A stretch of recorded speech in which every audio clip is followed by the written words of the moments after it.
కథానాయకుడిగా అట్లాగే తెలుగుదేశం పార్టీ ఆవిర్భావ సృష్టికర్తగా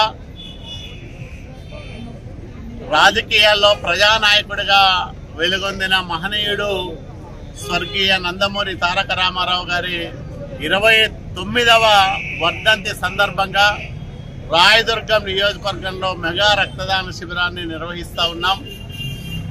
ఎన్టీ రామారావు గారే రాజకీయాల్లోకి రాకపోతే ఈరోజు కూడా పేదవాడికి పట్టెడన్నం దొరికేది కాదు, మహిళలకు ఆస్తిలో సమాన హక్కు లభించేది కాదు, ప్రభుత్వ యంత్రాంగం పేదవాడి ముంగిట నిలబడేది కాదు. అట్లాంటి మహత్తర కార్యక్రమాలన్నింటినో మాండలిక వ్యవస్థను ఏర్పాటు చేశారు. 2 రూపాయలకే కిలో బియ్యం అందజేశాడు పేదవాడికి. కట్టుకోవడానికి జనతా వస్త్రాలు ఇచ్చాడు. ముఖ్యంగా రైతులను ఆదుకోవడానికి 50 రూపాయలకే పంపు సెట్లకు మరి విద్యుత్తు సరఫరాను చేసిన మహనీయుడు ఎన్టీ రామారావు గారు.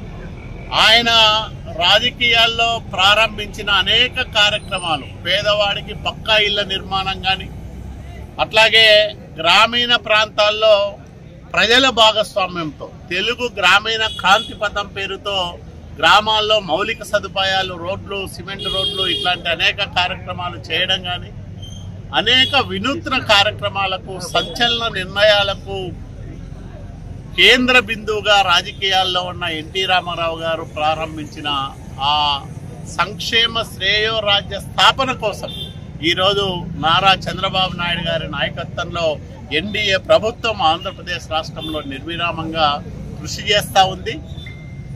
చంద్రబాబు నాయుడు గారు సంక్షేమానికి అభివృద్ధిని జోడించి రాష్ట్రాన్ని ప్రగతి పథంలో పరుగులు పెట్టిస్తూ ఉన్నాడు. పెట్టుబడులను ఆకర్షించి 20 లక్షల మంది నిరుద్యోగులకు ఉద్యోగ అవకాశాలు కల్పించడానికి నిరంతరాయంగా పనిచేస్తూ ఉన్నారు. కాబట్టి ఇట్లాంటి నాయకులు అరుదుగా దొరుకుతారు. నందమూరి తారక రామారావు గారు కానీ, నారా చంద్రబాబు నాయుడు గారు కానీ రాజకీయాల్లో అరుదుగా లభించే ప్రజల ఆస్తి వీళ్ళు, ప్రజల క్షేమం కోసం అహోరాత్రాలు శ్రమించే ఓర్పు నేర్పు ఉన్న నాయకులు. కాబట్టి చంద్రబాబు నాయుడు గారి మార్గదర్శనంలో తెలుగుదేశం పార్టీ కార్యకర్తలుగా మేమందరం పనిచేస్తున్నందుకు గర్వపడతా ఉన్నాం. ఎన్టీ రామారావు గారి ఆశయ సాధన కోసం చంద్రబాబు నాయుడు గారి నాయకత్వంలో మరింత విస్తృతంగా పనిచేస్తామని, అట్లాగే ఎన్టీఆర్ ఆశయ సాధనలో భాగంగా పేదరికం లేని సమాజ నిర్మాణం కోసం P4 విధానంతో చంద్రబాబు నాయుడు గారు ముందుకెళ్తున్న తీరు ప్రపంచంలోనే సంక్షేమానికి, సగటు కుటుంబ ఆర్థిక సామాజిక అభివృద్ధికి ఒక మైలురాయిగా నిలిచిపోతుంది. ఇట్లాంటి అనేక కార్యక్రమాల ద్వారా ఆంధ్రప్రదేశ్ రాష్ట్రాన్ని అన్ని రంగాల్లో అభివృద్ధి చేయడానికి, ప్రతి కుటుంబ ఆర్థిక పరిస్థితిని మెరుగుపరచడానికి ఈ 5 సంవత్సరాల కాలంలో బృహత్తరమైన కృషి సాగుతుందని కూడా నేను మనవి చేస్తూ ఈరోజు